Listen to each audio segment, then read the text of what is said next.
네, 안녕하세요. 떼부자입니다. 오늘은 KB 통계 자료랑 한국 부동산원 자료를 통해 갖고 앞으로 어디가 가장 오를 가치가 있는 도시인지 한번 알아보도록 하겠습니다.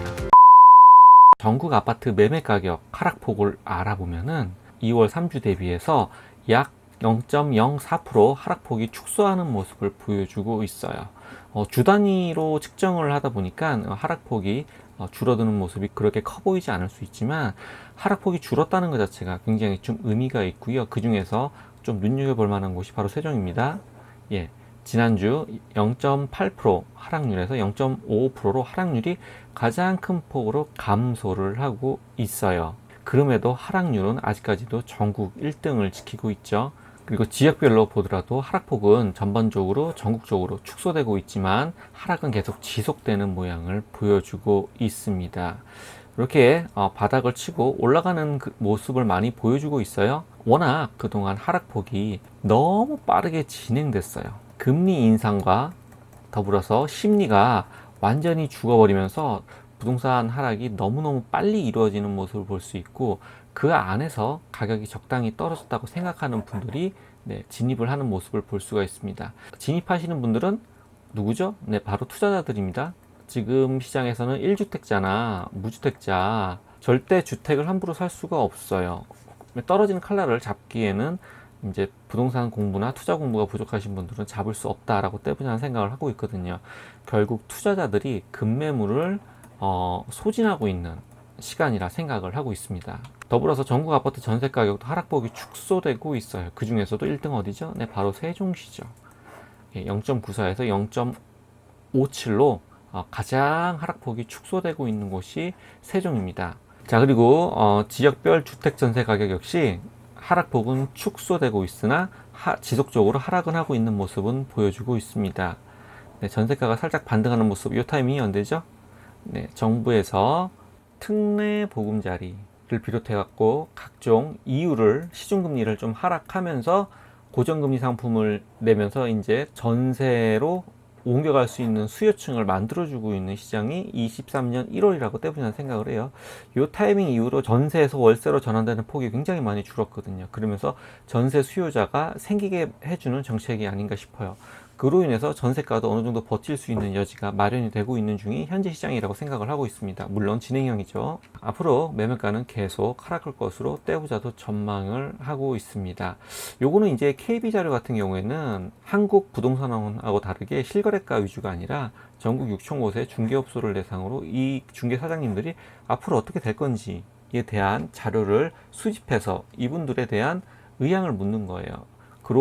그러므로 호가가 반영되는 경우가 굉장히 많다고 하죠. 이런 부동산 사장님들도 현재 부동산 가격은 앞으로 계속 떨어질 거다. 하지만 하락폭은 점차 축소되고 있다라고 지금 의견을 내고 있는 중입니다. 그 중에서도 이제 지역별 매매 전망 지수는 세종이 1등이에요. 네, 여기서 보면 100 이상이면은 2, 3개월 후에 상승을 할 수 있다라고 전국 부동산 사장님들이 전망을 하고 있다는 이야기죠. 이거에 대한 근거로는 아까 위에서 우리가 살펴봤듯이 매매가 하락의 폭이 줄어들고 전세가 하락의 폭이 줄어들면서 기대 심리가 커지고 있다라고 떼보자는 생각을 해요. 자, 세종 같은 경우는 2020년 10월부터 계속 떨어졌어요. 세종만 20년 10월부터 떨어졌습니다. 이유는 심리가 많이 죽었고 너무 올랐다 이거죠. 예. 그리고 세종 같은 경우는 공급이 2022년 이후부터는 이제 그렇게 크게 많은 공급이 없는 모습을 보여주고 있어요. 이 빨간색이 적정 공급량인데 이 적정 공급량을 왔다 갔다 하면서 과도한 공급이 거의 소화가 되고 있는 모습을 보여주고 있기 때문에 부동산이 상승할 수 있다. 22년 말쯤에는 매매가가 살짝 반등하는 모습까지 보여줬었어요. 이런 바닥을 다지는 모습을 보여주고 있기 때문에 세종시가 급등할 수 있다라고 떼부자 역시 생각을 하고 있습니다. 자, 거기서 우리가 좀 한 가지 알아봐야 될 것이 세종시는 어떤 도시인가요? 공무원의 도시입니다. 현재 인구 30만 명이 좀 넘죠. 이분들이 안정적으로 일을 할 수 있는 직장이 있는 지역이기 때문에 전국에서 가장 소득이 높아요. 소득이 높고 자녀들도 가장 많이 출산하는 곳이 바로 세종입니다. 그만큼 살기가 좋고 직장이 안정되어 있다는 이야기죠. 자, 그런 사람들이 이렇게 가격이 많이 떨어졌어요. 우리가 일반적으로 매매 지수를 100이라고 봤을 때 이 100 이상으로 가면은 네, 매수할 가치가 충분히 있다라고 판단을 많이 하는데, 현재는 이 지수가 50도 안 되는 모습을 보여주고 있어요. 즉 굉장히 하락을 많이 하고 있고, 요 지수가 올라갈 수 있는 타이밍을 잡는다고 하면 이 상승분을 다 먹을 수 있기 때문에 이 포인트를 잡는 게 좀 중요하다라고 떼부자는 생각을 하고 있습니다. 더불어서 전국 50개 대장 단지들, 이제 KB에서는 우리가 부동산을 평가할 때 각 지역마다 리드하는 대장 단지들이 있어요. 구 단위로 있을 수도 있고요.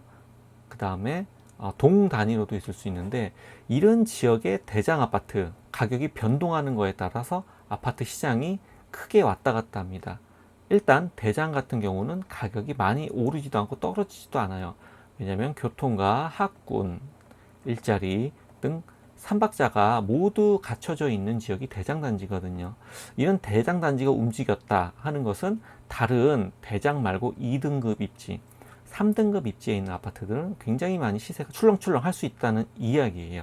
그러므로 대장단지가 안정을 찾아가고 있다라는 얘기는 1등 지역이 안정을 찾아가고 있기 때문에 2등 지역도 조만간 안정을 찾아갈 수 있다라는 이야기가 될 수도 있습니다. 자, 결론 내리겠습니다.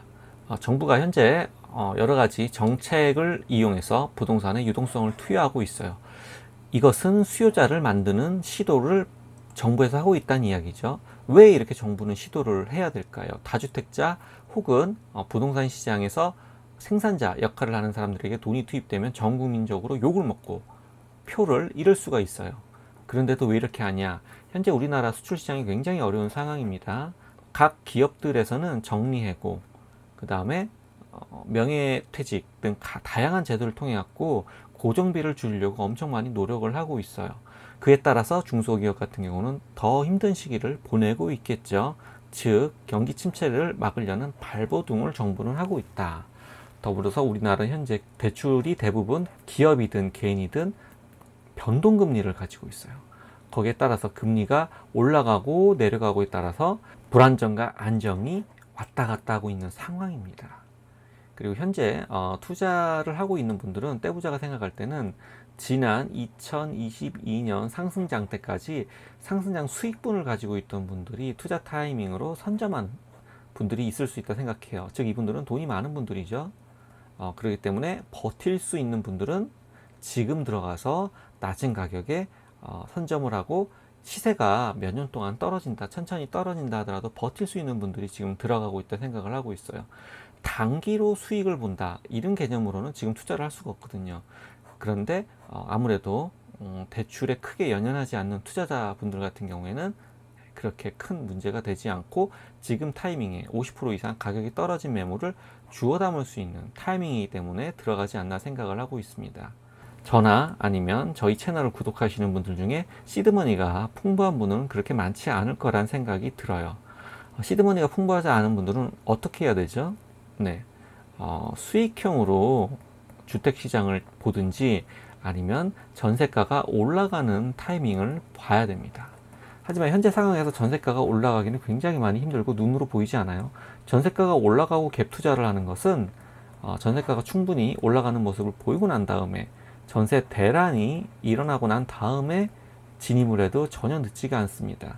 하지만 지금 시드머니가 충분하지 않은 분들이 투자를 한다면 아무래도 수익형으로 주거용 시장을 상업용으로 보는 시야가 필요합니다. 즉 임차인의 월세로 대출 이자를 상쇄할 수 있다.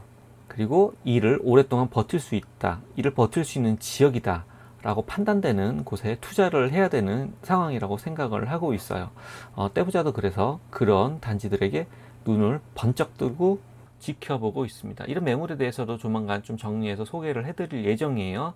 뭐 매물이 아니더라도 지역이라도 1등급 입지, 2등급 입지, 3등급 입지, 그 중에서 어디를 이렇게 수익형으로 주택시장을 투자할 수 있는지에 대한 분석을 꾸준히 진행할 예정입니다. 그리고 이런 시장, 현재 시장 데드캣 바운스인지 진짜 상승장일지 시간이 지나봐야지만 알 수 있어요. 함부로 판단하고 거기에 따라서 책임을 지려고 하는 자세는 적당한 자세가 아니라고 생각을 합니다. 시장은 어떻게 될지 아무도 예측할 수 있는 예측의 영역이 아니에요. 떼부자가 생각할 때는 시장은 대응의 영역입니다. 그렇기 때문에 부동산 시장이 어떻게 갈지 그 가는 상황에 맞춰서 투자를 하는 현명한 투자자가 돼야 되지 않나 이렇게 생각을 하고 있어요. 자, 오늘 내용 짧게 한번 정리를 해봤습니다. KB와 한국부동산원의 양대산맥 빅데이터 자료를 보고 분석을 좀 해본 자료고요. 이 내용은 떼부자가 생각하는 기존의 부동산 시장이 흘러가는 방향과도 많이 일치를 하고 있어요. 그에 따라서 이 내용을 공유함으로써 부동산 투자하는데 조금이라도 도움이 됐으면 좋겠습니다. 오늘 내용이 도움이 되셨으면 좋아요, 구독, 알림 설정 부탁드리겠습니다. 컨텐츠를 만들 수 있는 힘이에요. 감사합니다.